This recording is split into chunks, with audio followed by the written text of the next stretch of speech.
అనంతపురం జిల్లా రాయదుర్గం పట్టణంలో 7వ వార్డులో ఎమ్మెల్యే కాలువ శ్రీనివాసులు పర్యటించారు. రాయదుర్గం టౌన్ పొట్టి శ్రీరాములు స్కూల్ దగ్గర ఉన్న రోడ్డును కొందరు అక్రమదారులు ప్రభుత్వ స్థలాలు, మున్సిపాలిటీ స్థలాలు ఆక్రమణకు గురి కావడంపై ప్రజలు ఎమ్మెల్యే దృష్టికి తీసుకెళ్లారు. అక్రమదారులపై కఠిన చర్యలు తీసుకుంటామని ఎమ్మెల్యే హామీ ఇచ్చారు. నకిలీ పట్టాలు సృష్టించి దోచుకుంటున్న వారిపై కఠిన చర్యలు తీసుకుంటామని తెలిపారు. ఇక్కడ వర్షం వచ్చినప్పుడు మన ఎన్నో సంతోషంగా పండుగ చేసుకున్నారు. కాబట్టి మీరందరూ 100 రోజుల్లో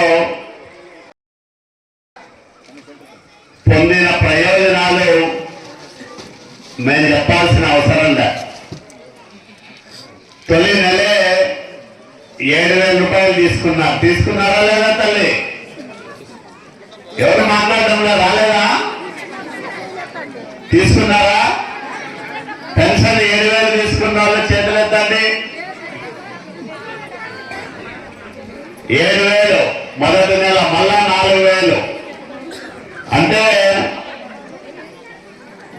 ఒకే నెలలో 7,000 రూపాయల డబ్బులు వచ్చినాయంటే అది చంద్రబాబు నాయుడు గారి పరిపాలనా సామర్థ్యానికి నిదర్శనమని మనం చెప్పాలి. ఎన్ని లక్షల కోట్ల అప్పుందో ఇంతవరకు లెక్కేదేలా. లెక్కలేనంత అప్పు చేస్తున్నాడు జగన్మోహన్ రెడ్డి. దాన్ని తీర్చాలా, దానికి సంబంధించిన వడ్డీ అసలు కంతులు కట్టుకోవాలా,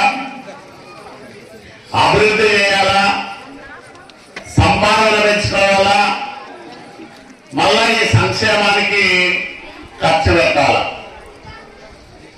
మామూలు అయితే ఖాళీ ఖజానా చూసి పారిపోయే పరిస్థితి. కానీ ప్రపంచంలో పేరున్న నాయకుడు, జాతీయ స్థాయిలో